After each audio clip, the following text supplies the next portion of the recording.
the Alabama-North Carolina game. And Alabama wins. They're in the Elite Eight, Brendan. We got Tennessee tonight against the Creighton Blue Jays. Going to be a lot of fun watching to see if the SEC can get teams into – look, we got one in the Elite Eight, another one trying to get in tonight. But great show in store for you. Jason Caldwell, Auburn Undercover, is going to join us here in the first section with Doug Dean in Birmingham, Dave Tompkins in the Low Country, South Carolina, Frank Duffy. Who knows where Frank is, but we'll be talking a lot of basketball, football, SEC, big picture nationally. And I'll tell you what, do yourself a favor. Smash in the bottom right-hand corner the YouTube button. Subscribe to our channel. If you look on there, it should say SEC Sidelines Sports Network at the top of the page, SECU. You'll see my name up there. You should, Rob Brown. Very simple. Subscribe to that. Every time we do a show, you'll get it. I've got some people telling me they don't get it till 8 or 9 minutes after. I'm not sure what kind of speed up your internet then. Yeah, speed up the internet. Get paying for the cheap internet. Yeah. Golly, it's not my fault you got dial up. Yeah. Dial up your internet. Hold on, wait a minute, Brenda. What was it? You've got mail. If your internet sounds like beep. Yes, that's old internet. When isn't you it? turn it on, that's slow. Yeah, that's what I thought. Yeah. All right. But please subscribe to the channel and support our sponsors. They're all on the website with the hyperlinks. Get pen, paper, pencil handy. We're fixing to take you on a great ride on this Good Friday edition of Sidelines.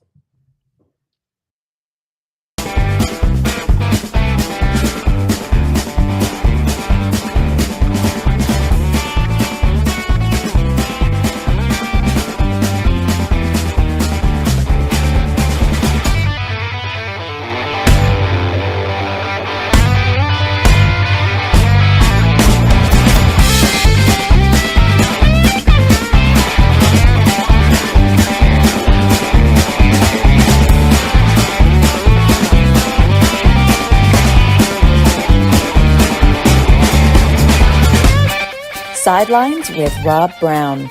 Talk sporty to me.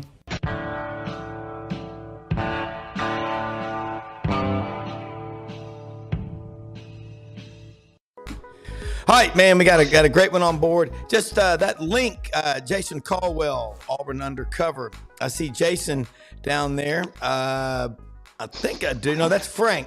Frank. Dave Tompkins, Doug Dean, Jason Caldwell should be on here. He's going to be on with us for about 15, 20 minutes here in the beginning. Hoping that Audrey, that Jason will have that link, and let me know when he comes on board. But last night, Dave Tompkins, watching that game. Wow. You got a wife that's Carolina alum, and you're watching them play in Alabama, and it was in Los Angeles. L.A., Lower Alabama is where it really was. That's the secret that nobody's talking about. It's in Ozark, Alabama, home of Wilbur Jackson, number 8. Yes, Ozark. In the Wiregrass. But Jason Caldwell needs the link, Mildred. And I have to lower your pay to $3 a day. But I think what I'm seeing right now, Alabama, and Dave, you pointed this out, they play this system of basketball, and it's fast-paced. It's a lot of threes. And you say that when Nate Oates gets into an X's and O's match of strategies, that's not where he's at his best, but he's got great athletes. Sears comes from a Division II school, or a small school in Ohio, but he's from Muscle Shoals. Is Alabama ready now for the Clemson Tigers? This is a football match. Yeah, hey, look, clearly with Saban gone, they're a basketball school. Let's just get the 800-pound elephant out in the room right now.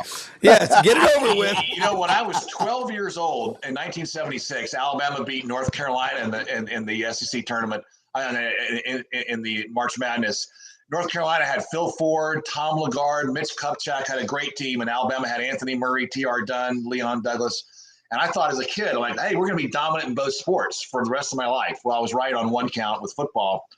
But, you know, and I've been giving Nate Oates the business and gave Wimp the business and CM the business, you know, but hey, I'm maybe I'm proven wrong. I mean, Nate, I think, is taking them to the Sweet 16 every year he's been there. There's the pandemic year that won the tournament, but otherwise we've been to the Sweet 16 every year. They outplayed North Carolina last night. I think Nate Oates outcoached Hubert Davis. I think the better team won. I love to be proven wrong, and I think I've been proven wrong. I think they're going to beat Clemson and get to the Final Four. And I think Tennessee has a pathway to get to the Final Four as well. So you get 2 SEC teams in the Final Four, man, that is vindication. And, hey, with Big Al in the Elite Eight, there better be free biscuits at Dreamland all freaking day. This is unheard of, right? Yeah. This is crazy. And Doug and Rob are grimacing because they know that Auburn should be in this dance right now as well, and they will be next year. Well, you're kind and great as always, Dave, but I can't help but make a programming note here for Brown, our man Brown. We got Crimson Nation out there, out of their mind, excited. So we put an LSU guy, an Auburn guy, and a Bama guy whose wife made him pull for UNC last night. That's just That's a good point. She's pulling for Alabama against Clemson though. So she always wears her crimson tide thing, and she would pull for Alabama against North Carolina in football. So listen, that's our little arrangement. I'll probably alienate half of my Auburn friends. I don't care.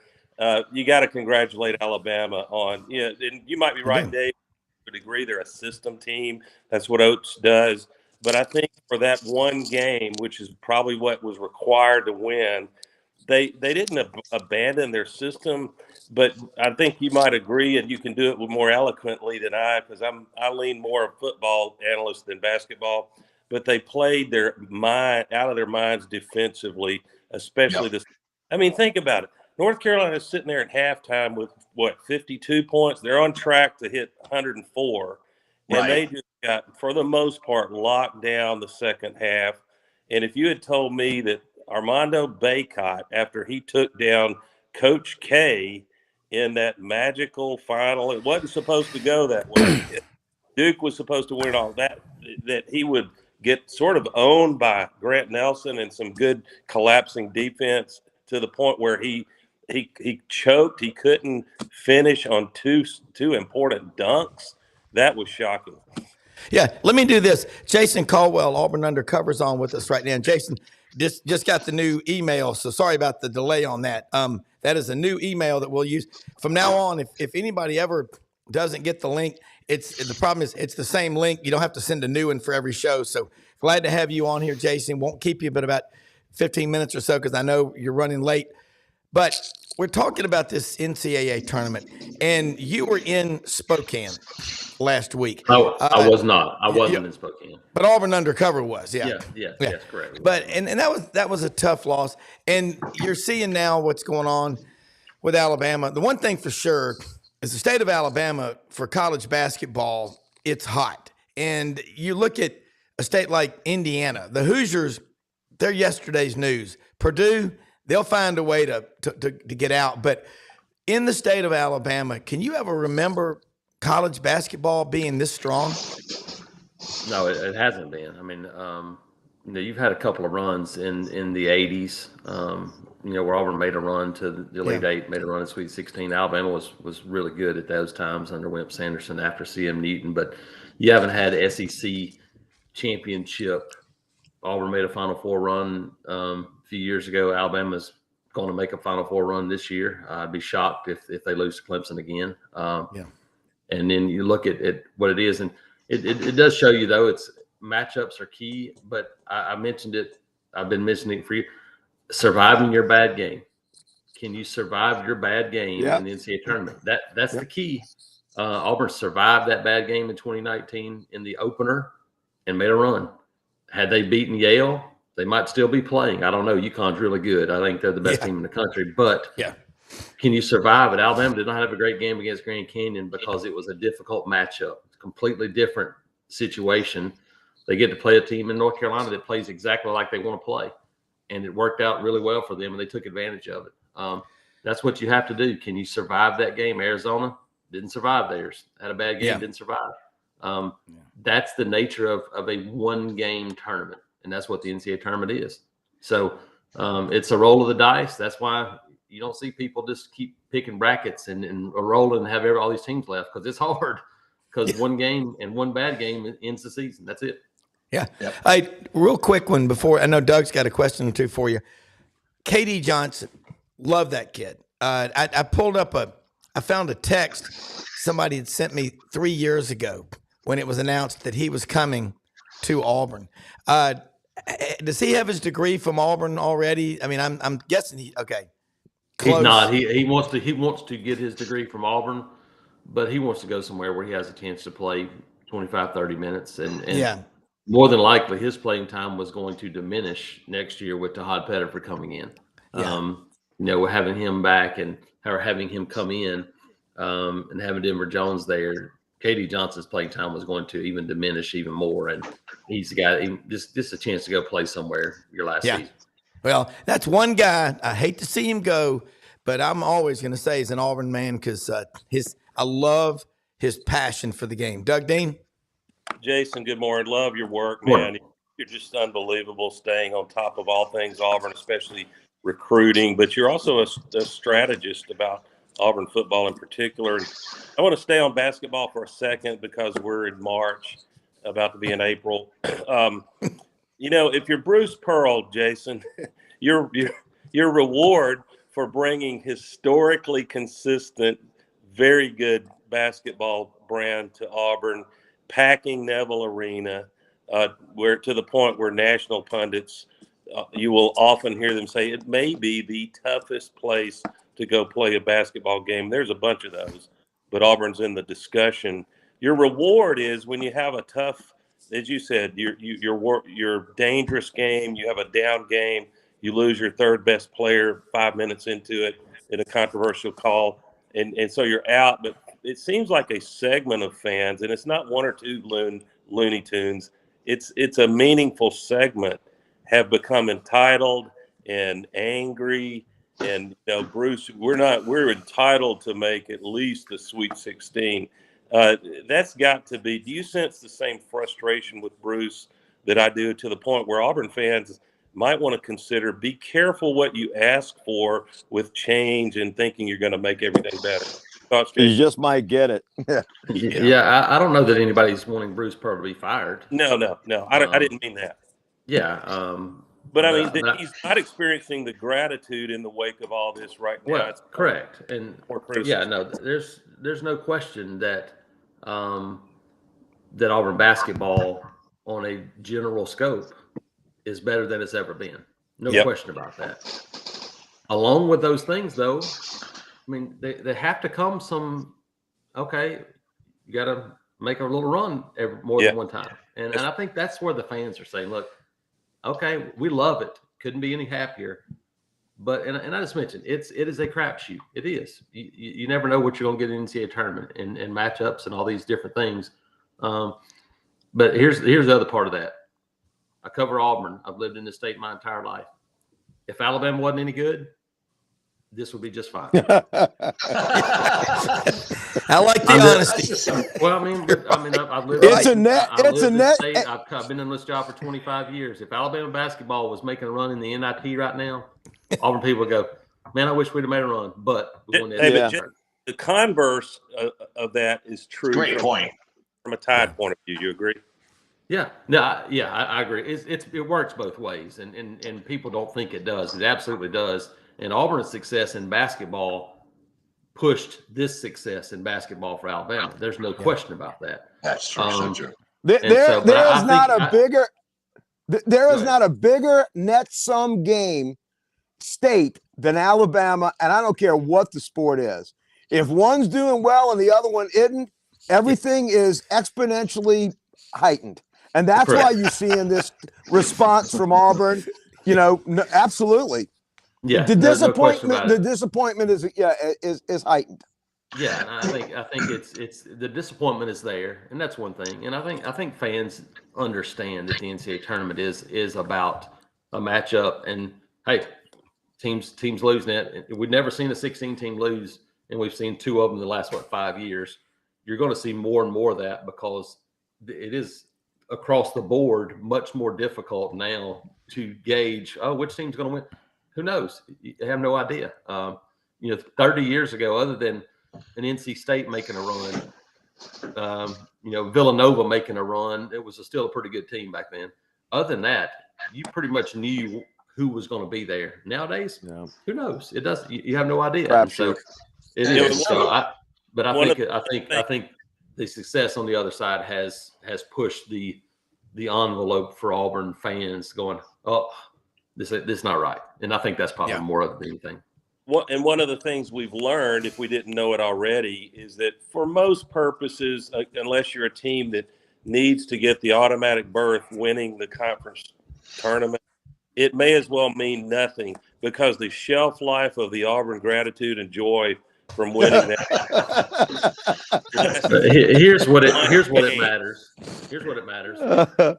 It matters next September, next October, when it's up there.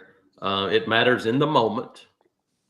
Yeah. But once you get past that, the NCAA tournament is such a massive deal. Yes. That it takes on, it's a life of its own completely. And no, it's always going to be important. But as far as its meaning for the next 3 weeks, we learned it means absolutely nothing. It doesn't mean anything for seeding. It doesn't mean anything for momentum. None of that stuff matters. It's great that you do it, and when you get in the moment, you say, "I'm going to go win it." But of the overall impact it has on the next few weeks of the NCAA tournament, has none at all. It almost, you have to be careful with claiming cause and effect, but it's almost as if the two most miserable one and dones in Nashville, Alabama and Tennessee, benefited from how that went for them. I don't think it's cause and effect. It looks that way. Yeah, I think it has a little bit. I think it matters the team. I think it matters the team, the situation.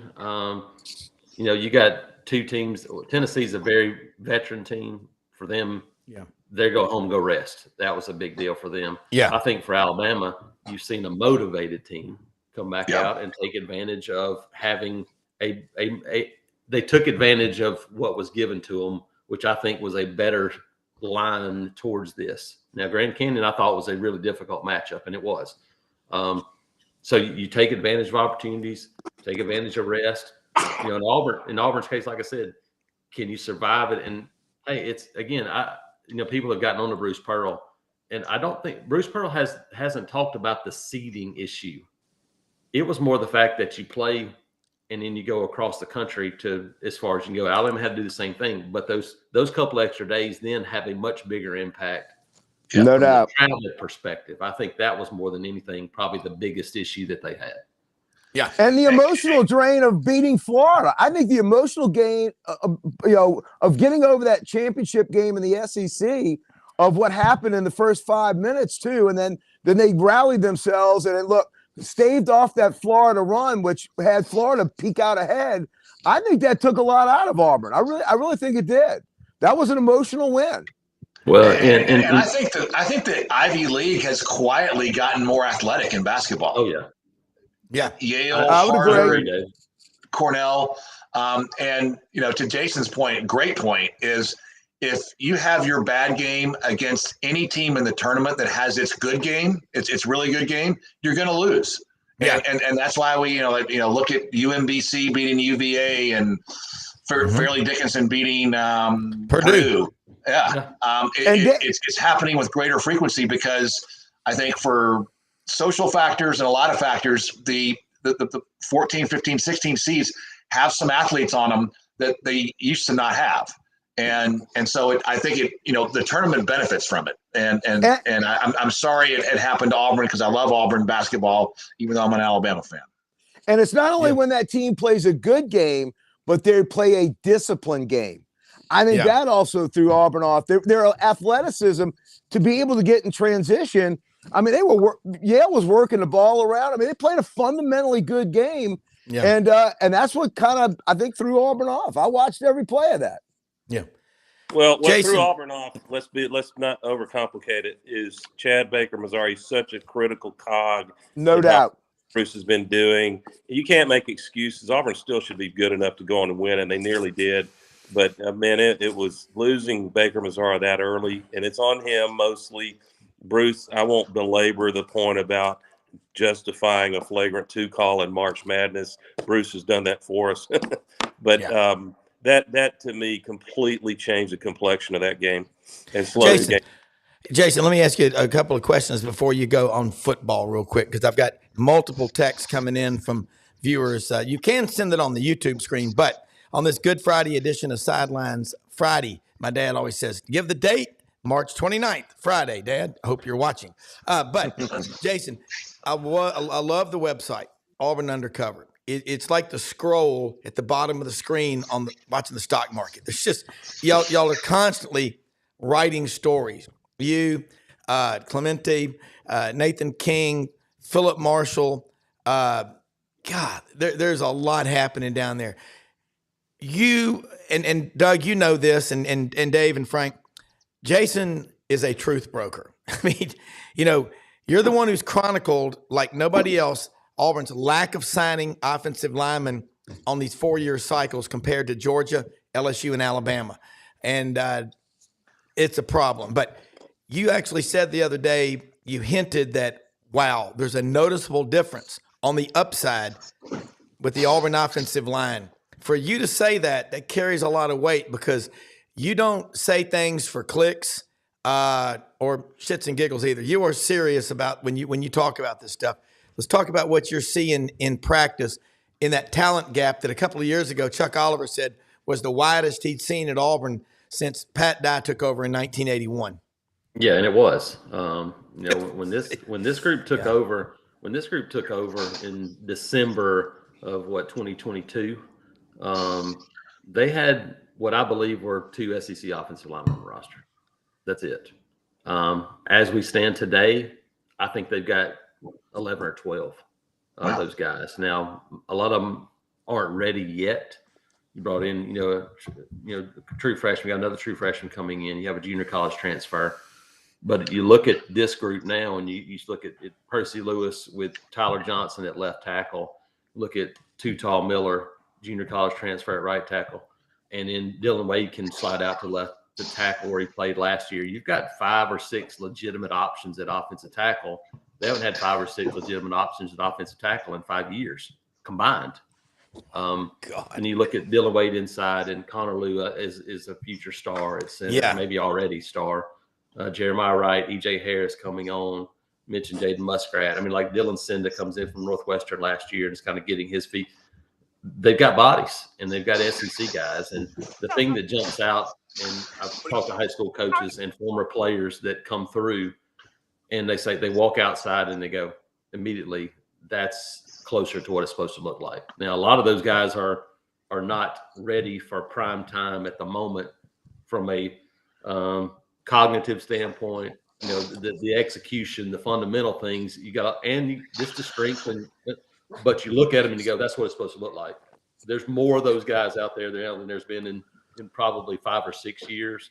Yeah. Maybe back to 2017, 2019 team had some guys on it too, but there's no question that the talent gap is closing. A lot of it's young, but that's where this schedule might help them actually pay off a little bit to give them some seasoning early. Yeah, it definitely made up for the Harsin years, no doubt. Yeah. Oof. Hey, Jason, having you on any show when it's about to be A-Day game would be incomplete without you gushing on, if you would, about Cam Coleman. Yeah. The one thing I'll say, and I've seen him play a bunch, probably as much or more than anybody. And I remember walking out to spring practice, the first spring of his junior year, and Patrick Nix walking up to him. He's like, we got an NFL guy out here. And they had Carmelo English. And I thought, well, that's who he's talking about. He goes, no, it's that guy. And you look over and you look and see a guy that looks like a shooting guard. And he was, probably 175 pounds then. He's 198 now. He was 188 when he got on campus. He's 198 now.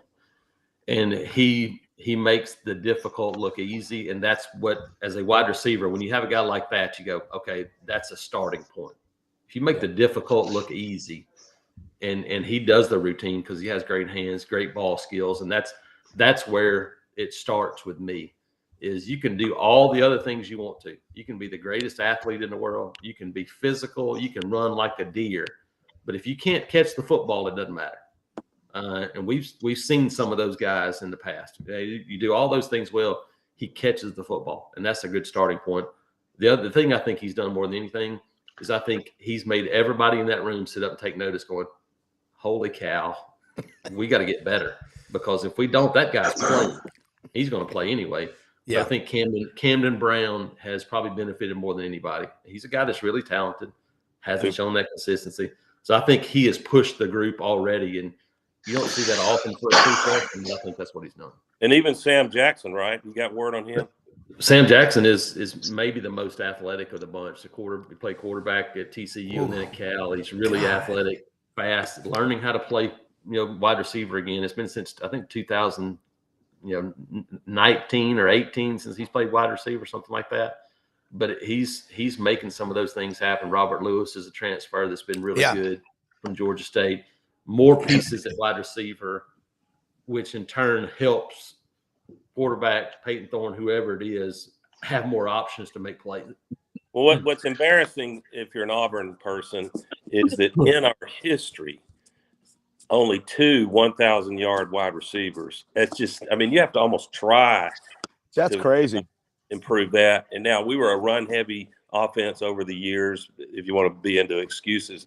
But it sure looks like Hugh Freeze is at least setting himself up for the opportunity to lean on the aerial attack more, and with guys like you've gone through, plus Perry Thompson coming in, and not to forget Bryce Kane and Malcolm Simmons.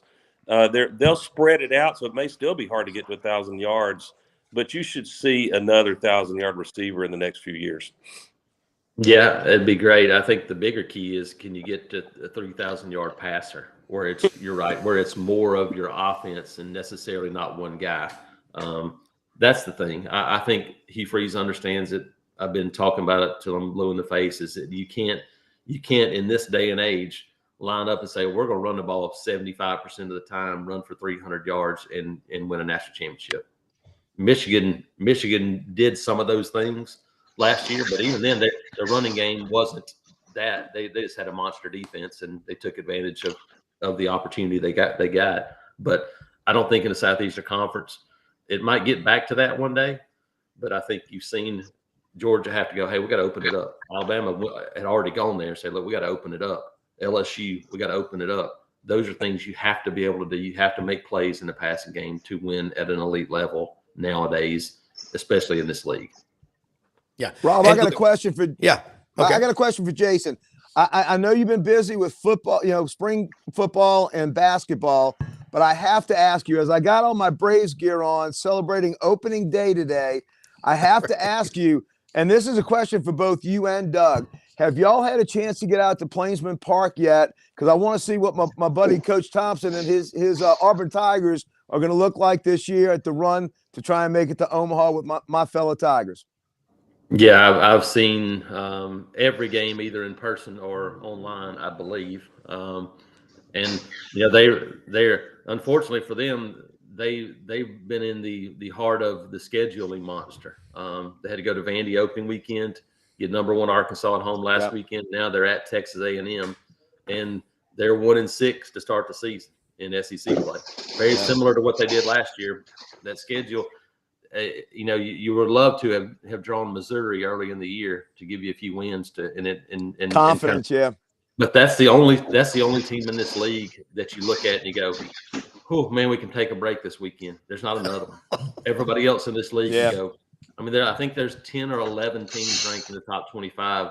Auburn will, when they host Tennessee next weekend, will draw 4 of the top 8 teams in the country in its first 4 weeks in SEC play. What a league, man. Yeah, so this is a team that has some talent, but has some. Last night they score 7 runs and don't win, give up some not unearned runs, but freebies there late.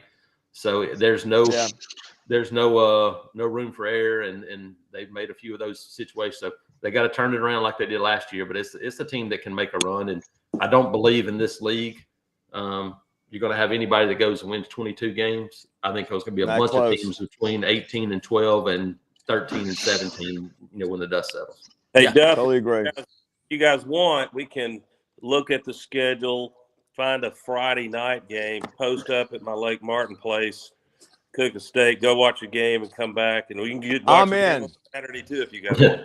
I'll bring a bunch of man. I'd love to do that. I'll bring a bunch of duck meat. We'll make duck poppers wrapped in bacon and cream, half and half cream, and a lot of venison tamales. And Jason, if you like deer meat, I'll load you up. I got tons of it. 80-20 deer burger, venison Slim Jims, you name it. Look, Jason, I know you got a big day ahead of you. Absolutely love it when you're on here. Doug, you know how I get a little bit wired, and so do you, Frank and Dave. Jason calms me down. He has been going out for years speaking to Auburn clubs all over the country, but I don't know of anybody who's got more miles on the ground watching recruits play. And when you give positive comments about what you see in practice, it carries a lot of weight because you're not a Kool-Aid drinker and you're a truth broker. You'd be a phenomenal financial advisor. Should I buy this? No. Or yes, whatever. But let people know how they can follow you, keep up with all the great work. And I look for you to be in the broadcast booth soon with baseball more and more, because I think of all your sports, that might be your favorite. Is that fair? Yeah, it's what I grew up. Yeah. I was like most. You grow up playing baseball before anything, and it's. Yeah. I was talking about the other day. I don't watch much Major League Baseball anymore because I have so many other things to do. But that's the first thing I did. You grow up and you watch Major League Baseball, and come home and the Cubs and Harry Carey were on in the afternoon, so you had afternoon baseball. Oh, yeah. All right, let me hear you. It had the Braves on at 6:05, so you had baseball. That's right. And that's kind of what you did. Daily double. Yep, that was it. But lots of baseball, and so we'll have more of that. But obviously, football, recruiting. This a ton of players just kind of coming in and out at these. This is a busy visit time for them, and you head geared towards a week from tomorrow. So we'll have full coverage of that, auburnundercover.com. Continuing with this basketball portal craziness as it keeps to happening, and so you can find all that at auburnundercover.com, 24/7 sports, and follow me on Twitter at ITATJason. Jason, have a great, happy Easter weekend, Good Friday, and appreciate your time. And let's do this again next week. Absolutely, thanks, guys. All right. Love it, man. Doug, what a great idea. He delivers the goods, man. He's solid. I mean, that guy is so – he talked about Sam Jackson. Sam's also a prolific actor, and everyone thinks his debut is his Jules. And I knew that was coming. But it was actually his Scats the driver in Goodfellas, and he was the driver in the Lufthansa heist, and then he ended up getting whacked as a part of it. Well, man, I tell you what, the over and under on the number of guys that got whacked in Goodfellas, you can just see it coming, man. I mean, the guy with the head rugs that sold the head rugs. Maury. It was just, how soon is it going to happen? Yeah. Joe Pesci and Robert De Niro. I don't give a damn about all these guys' political views. He may be the greatest character actor. Doug Dean, Dave Tompkins, Frank Duffy, everybody watching on this Good Friday. Is there a better character actor than Robert De Niro? He's unbelievable. And that movie was one of the best he ever did. He's got what we like to call range. And if you don't believe that, contrast and compare one of his brutal roles as a villain or a tough guy. Cape Fear. To his role in Meet the Parents. That was good. That was priceless. Priceless. My favorite scene in any movie. It's not my favorite movie, but it was that scene in Heat when Pacino and De Niro are in the diner. At the diner.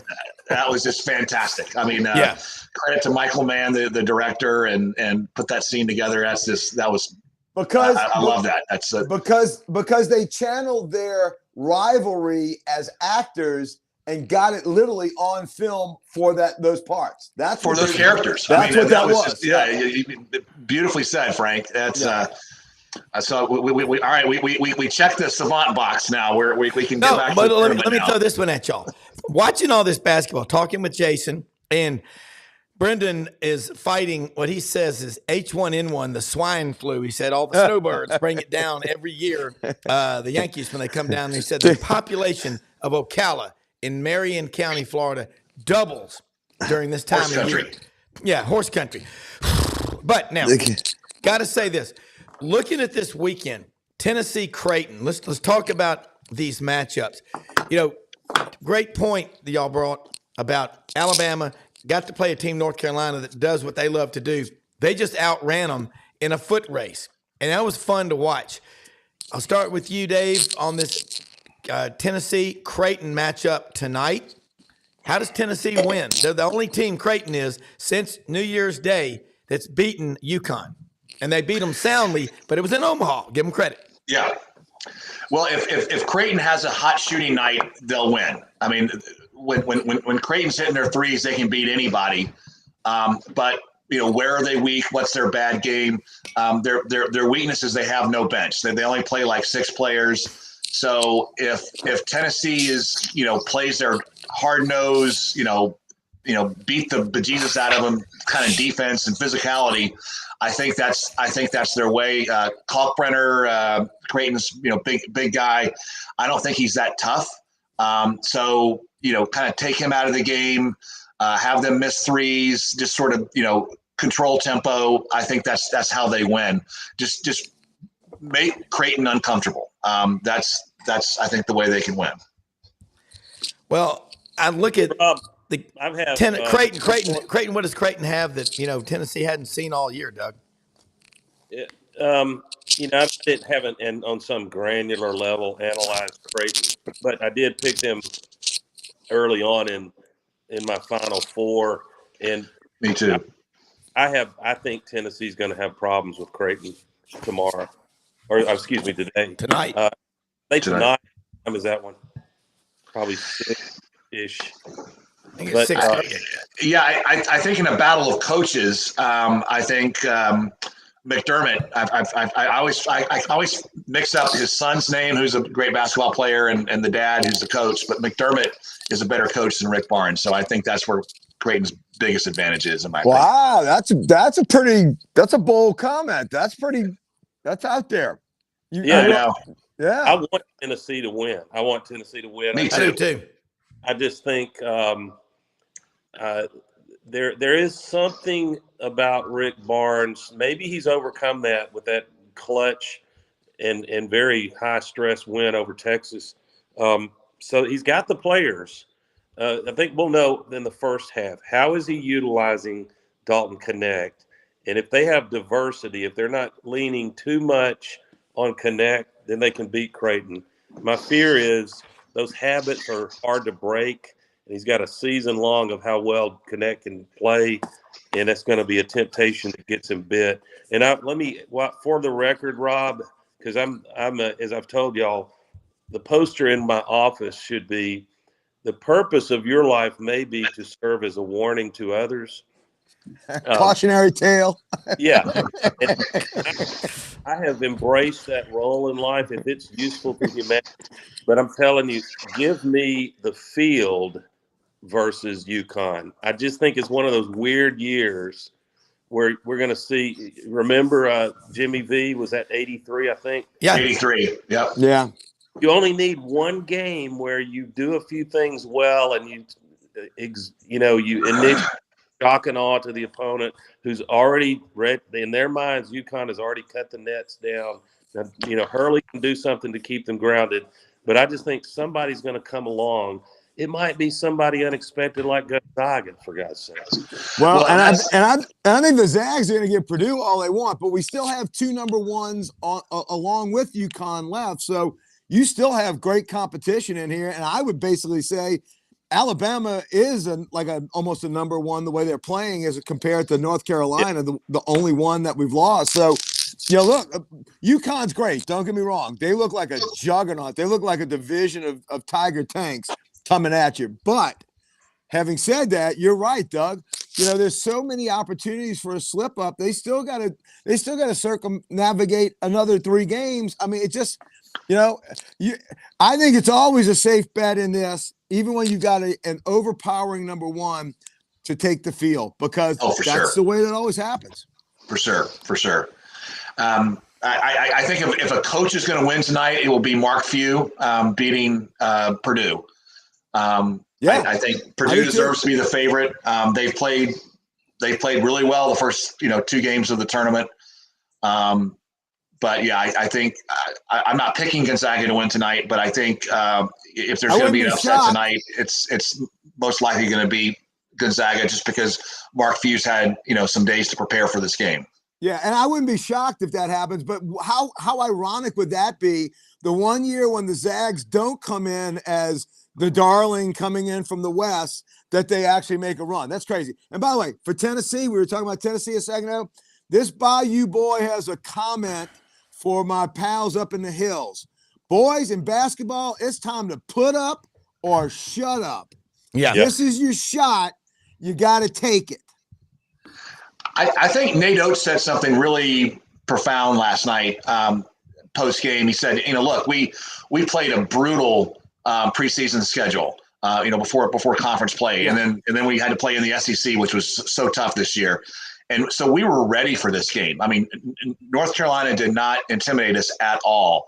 And I think that's also the same story for Gonzaga. Gonzaga plays that brutal pre-conference schedule. And so this year they were turned out to be a much better team than people were giving them credit. So also be careful about North Carolina State tonight against Marquette.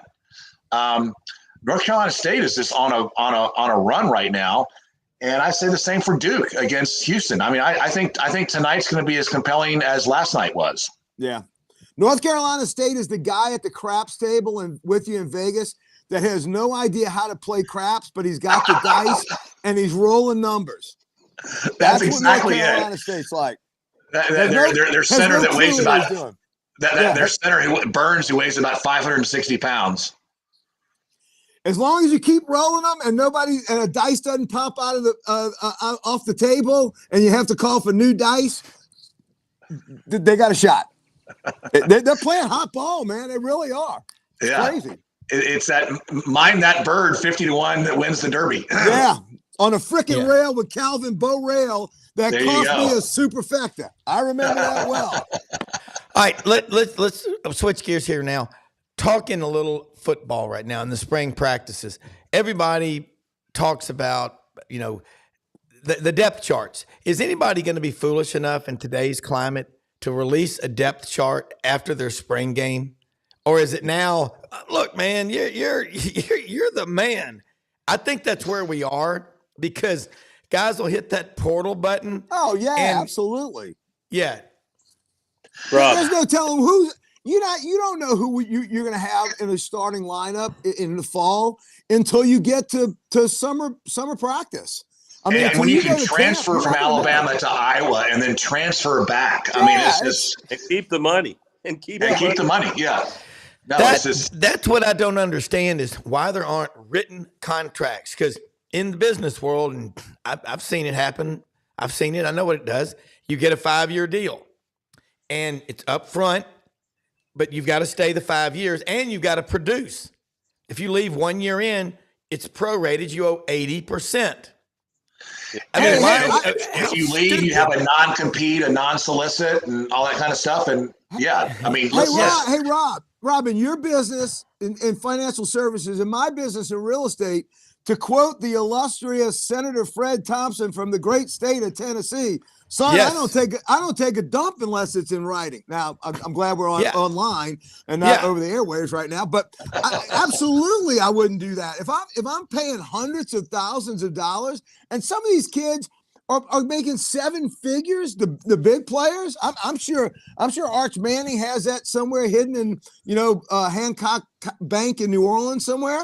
I absolutely would have contracts because it keeps a Keyshawn Butte BS fiasco like one of my buddies in Louisiana had to endure when he decides to quit and then winds up going off and then becoming a liability from a brand standpoint. You absolutely need to have contracts on that. I'm shocked that they don't. And look, if the business owner, if the car dealership doesn't have one, he's a dummy and deserves what he gets. You're a living brain donor. Doug Dean. Rob, the answer to your question about post-spring depth charts is on a rubber bracelet that you would find worn a lot in Tuscaloosa, WWSD.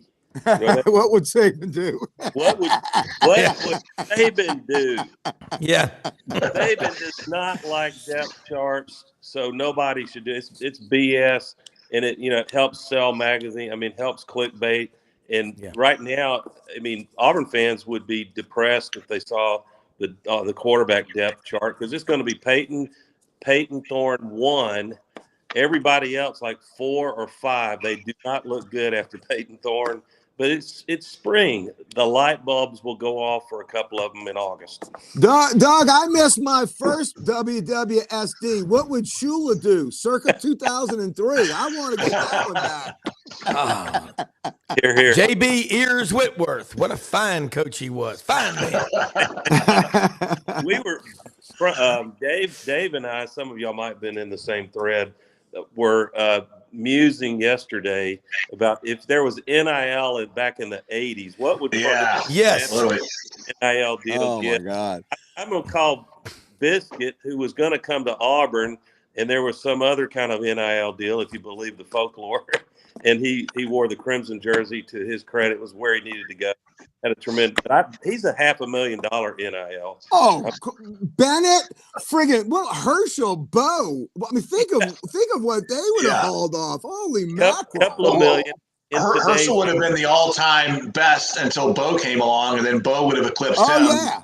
I mean, and then the Alabama linebackers, Cornelius Bennett, Derek Thomas. We were linebacker U, not Penn State. And Doug, you remember NIL would have borne that out. Remember the Amber Alert from the Auburn coaches in February of 1983 when Cornelius Bennett from Inslee and Kurt Jarvis from Gardendale went missing. No one could find them, and they both showed up at Alabama. I mean, that was funny. All is love and recruiting, all is fair. That's right. So who was the Notre Dame quarterback that Cornelius Bennett put this epic lick on? Steve Berline. Steve Berline, exactly. Sure did. Yeah. That was the hit of all time. Brown's dementia subsided long enough to remember that. I was at that game in 1986 at Legion Field. I was there with some couple of folks from Terre Haute that I'd met over in Europe the summer before, and I mean, and it was so cool because I was with a bunch of Notre Dame fans from Memphis but that was the first time they've ever beaten Notre Dame at that time. And then in 1987, I remember Bill Curry took his team. Didn't they go to South Bend and put a ass whooping on Notre Dame as well? Here's an interesting bit of trivia. University of Texas has a winning record against every current member of the SEC with the exception of 2 schools. Anyone want to throw a guess at who that is? Auburn. No, Vanderbilt. They haven't played since Vanderbilt. Tampon game. Wow. Vandy leads at 8-1-1, although they haven't played since 1928. Wow. Okay. The only other school that's only played them one time and beat them, South Carolina. Their record is 4-1 against Georgia, 7-1-1 against Alabama. It's interesting. And Oklahoma, they've got a winning record against, I think, almost everybody in the SEC. Now, well, that's about to change, boys. I'm letting you know right now. I don't know about Texas. They might be able to hold out a little longer. I think Oklahoma's going to have problems coming in. I think when they change conferences, I think that's going to be like turning on the fluorescent lights on your old girlfriend from 30 years ago that you run into at the Piggly Wiggly, and it ain't going to be pretty. You watch. I kudos to Brendan. I've gotten compliments from literally like 50 people about turning this into a 1-hour show. And I think kudos to Rob and Brendan, because I guess you guys collaborated on that was Brendan's call. Okay, Brendan's call. Let me tell you how Rob went kicking and screaming on that one. I did it early when he was still couldn't be all that mad. So yeah, I was like, that was my first order of business. Now he would just come and probably shoot me like a duck or something. Keep them hungry, right, Brendan? Yeah, that was the Friday before Labor Day. The Friday before Labor Day, that needs to be about a 5-hour show, because we're going to have so much to talk about with SEC football this coming year. A stream-a-thon. Yeah, it's going to be let's have an extended show before the start of college football. I'll have to tap in from the craps table in Vegas, because I'll be out there getting ready to play USC. I'll be with you, Frank. I'll be right next to you, Frank. My kickoff game has gone from Orlando, the land of the snoozers, over to Las Vegas. It's going to be a much more exciting opening day. I'm just an hour from Orlando, man. Come on. Oh no, we did that last year. Florida State, man. I don't want to see them again. Are you taking the RV out there? Absolutely, I'm taking the RV, and I'm getting a practice trip. Rhonda and I are going to be leaving in 2 weeks to head out to Palm Springs for 3 weeks, and then we're going to run up to Oregon, the coast of Oregon, for about a week and a half. Go up to the wine country up there, and then head back. But here's my plan. I'm heading toward Omaha in hopes that I get to park it in Omaha. Uncouple the Navigator, drive that back, go to the graduation, and then make it back to Omaha, hopefully with my Tigers being there. So that's the plan. Guys, I wish in my before many years past that I too can be an independently wealthy thoroughbred owner like Duffy. No, it's not independently. I can tell you that. Ron and I didn't have 2 nickels to rub together when we got together. We got to keep the rest of us pedestrians got to keep working. I am keeping Friday night open for that offer for that tenderloin at Lake Martin. I am absolutely in for that. And I don't know when the Tigers come to town, my Tigers come to town, but that would be a fun night to where we could go out there to the ballpark. That'd be awesome. You can't go wrong going to Lake Martin, Doug Dean. No. That is absolutely 101st birthday coming up? Yeah, but we need to beat back this idiotic legislation that wants to approve 40-foot plus boats on Lake Martin. We're already getting swamped out there. Well, I don't know. Yeah. It's not the Bermuda Triangle, but somehow 2 6-packs of Heineken went lost sitting on Doug's deck that one day before the LSU Auburn game. I don't know where they disappeared to, but those 2 6-packs went. Hey, let me pot of gumbo. Let me throw something at y'all here. It's Good Friday. A lot of people taking off today. Banks are open. Stock market's closed.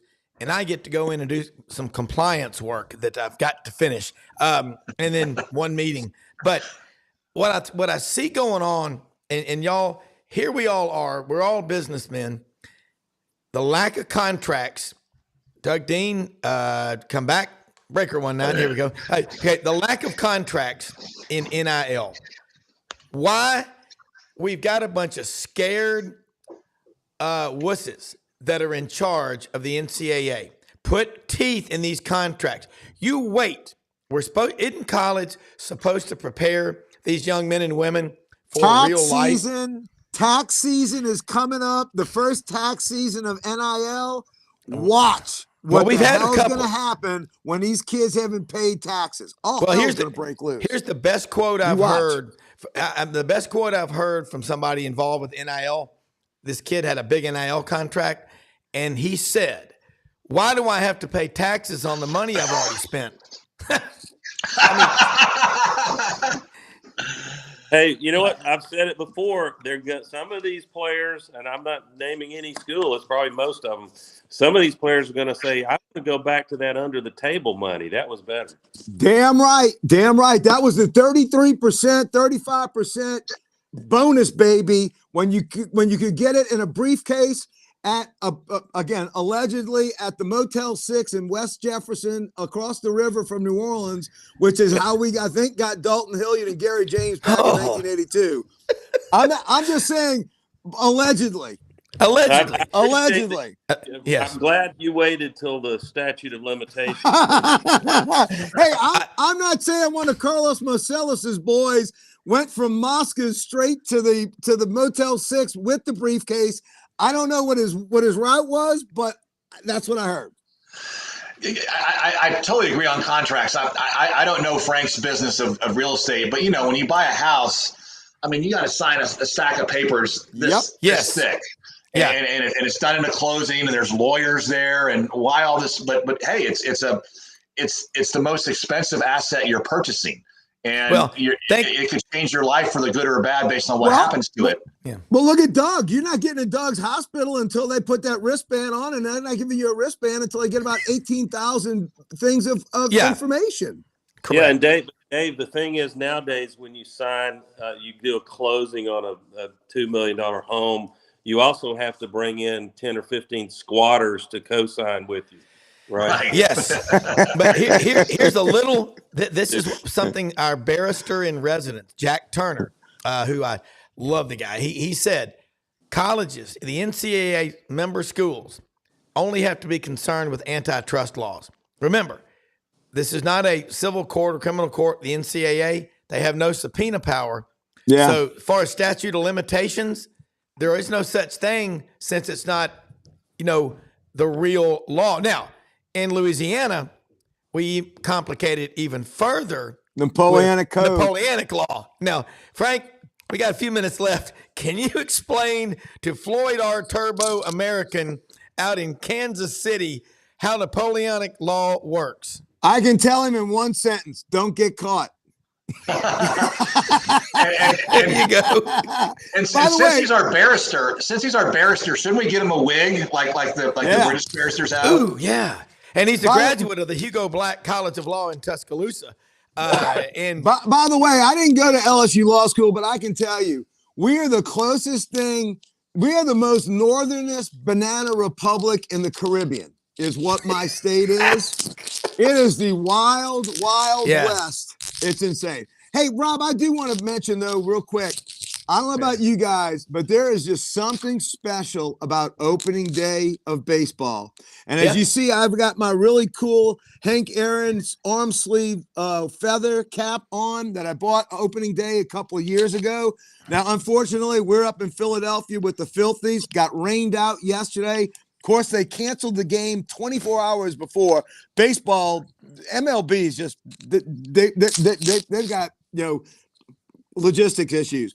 But today the weather's going to be great. There's nothing like seeing all the bunting, even if it's on TV, watching Spencer Strider go up against Zach Wheeler, who is an Atlanta kid, to start Major League Baseball for another 6 months of a slog of a regular season. No other regular season is like it in sports.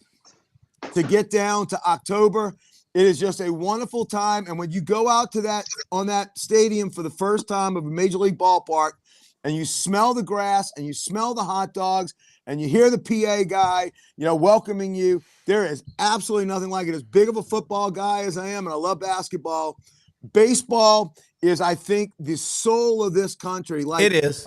James Earl Jones said, we've rolled on like steamrollers, but the one constant is baseball. And it is so wonderful to have opening day weekend again. There's no affinity. There's no affinity like a boy, and then it becomes a man, and their Major League Baseball team. I mean, when I lived in the 17 years I lived in San Francisco, I watched literally every Giant game, and I just I cried when they lost.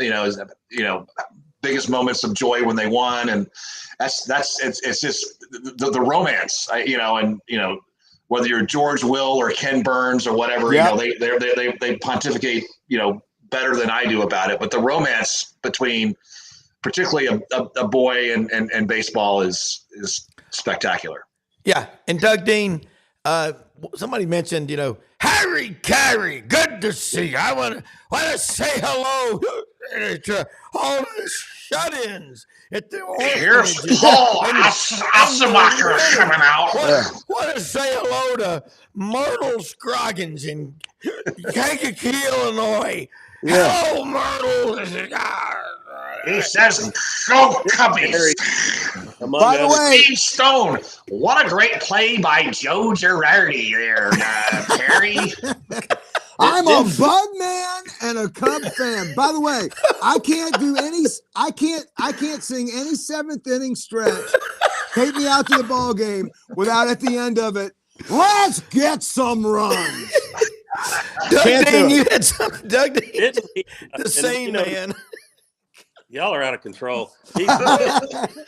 Didn't he? Top of the morning to you. He is underrated as a fashion pioneer. Didn't he popularize the Coke bottle glass? The birth control glasses, This big, the yeah. thick Coke bottle, 2 ashtrays stuck together with a pin. Yeah. I mean, the fashion pieces were Harry Carey's glasses, and then Gene Rayburn's microphone in Match Game. You know, was Yeah. Oh, yeah. Remember, he would Hey. lean out in the 7th inning for the take me out to the ballpark. And one time, yeah. I think he fell out, and Stone had to grab him by the torso, and he was falling out.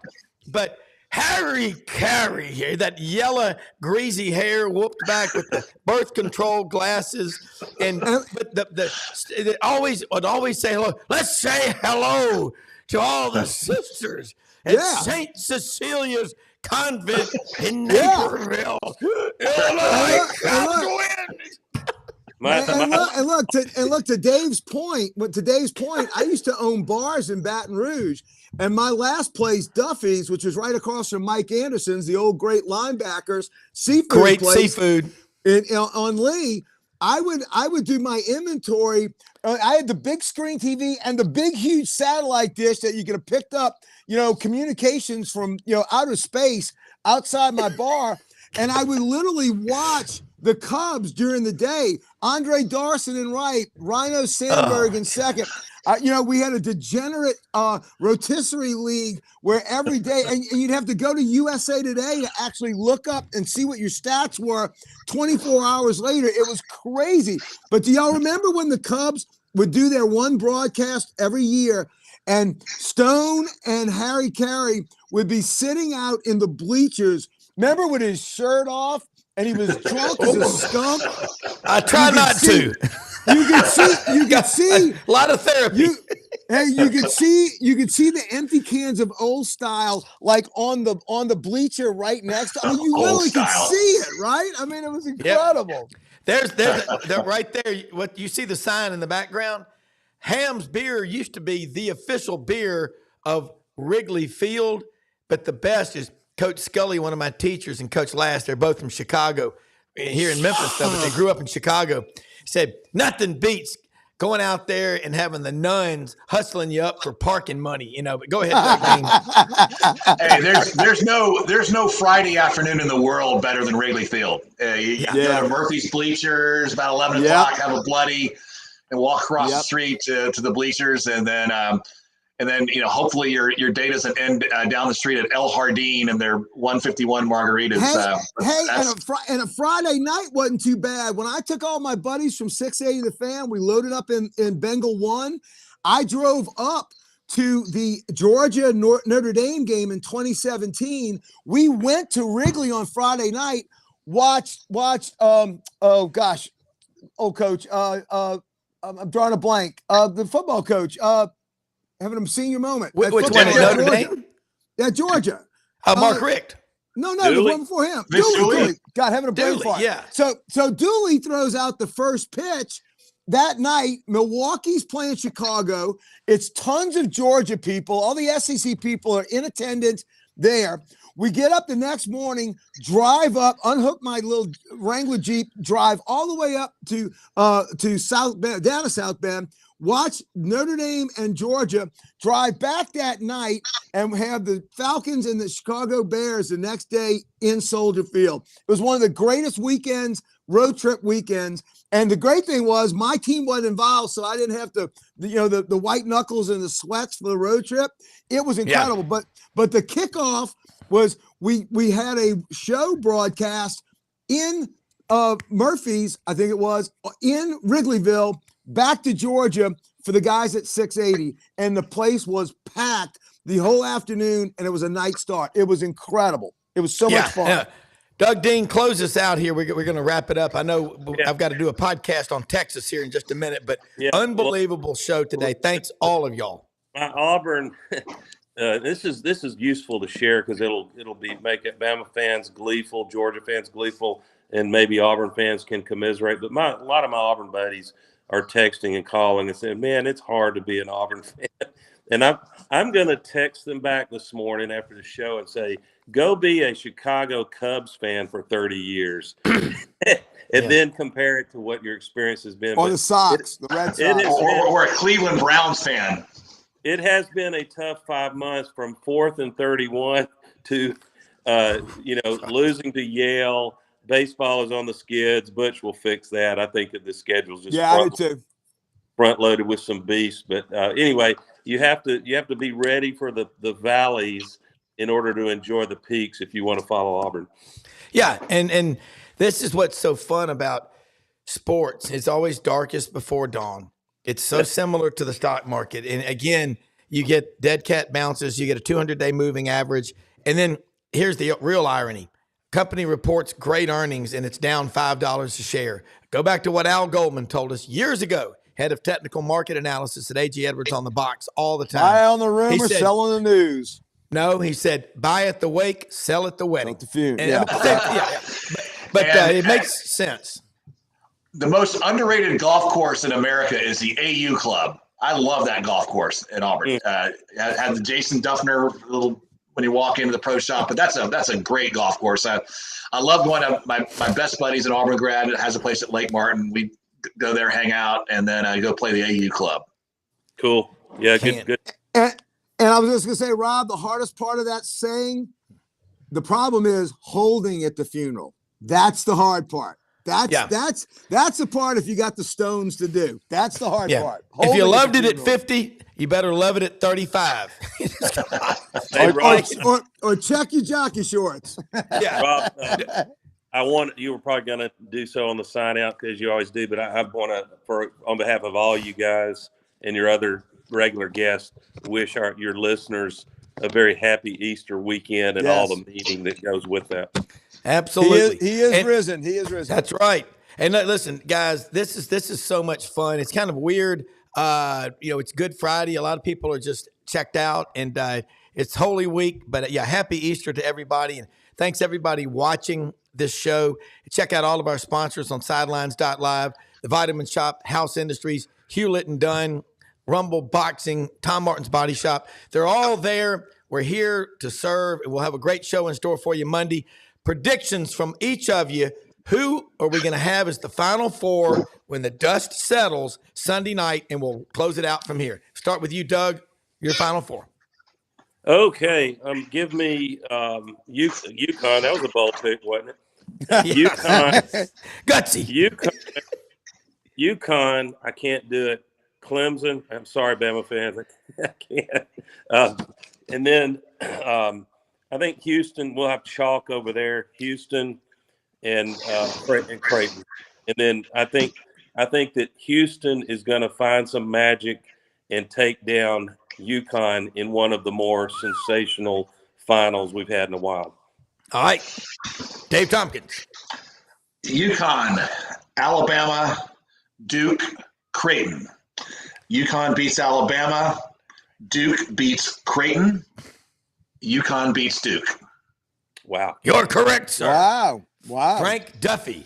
I'm just going to give you, I think it's finally Tennessee's year to make it to the finals, whether they win or not. I don't know. Go Vols. I'm going with my Vols. All right. Look, going to be a lot of fun. Watch a lot of basketball today. Everybody, hey, great show. Tell your friends, hit that subscribe button in the bottom right-hand corner of YouTube and hit allow notifications on your Android or your iPhone. Man, they say it's a slow time of year.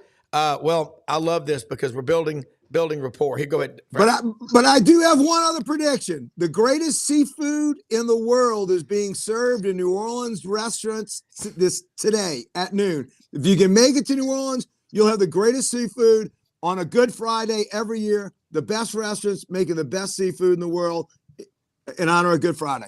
The front room at Calatoise. That's right. That's right.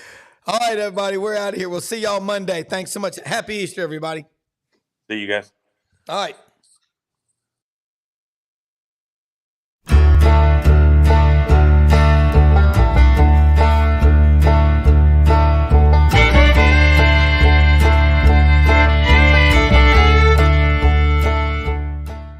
In a perfect world, you'd set a health goal and results would happen overnight. In this world, the real world, it takes time, dedication, and the right support to achieve your best self. The Vitamin Shop's health enthusiasts are here to make sure you're not wasting a single moment on the wrong supplements. From the highest quality sports nutrition and superfoods to the most sought after trends, you'll find a huge variety of science-backed solutions for every goal. And the people to help guide you along the path to greatness.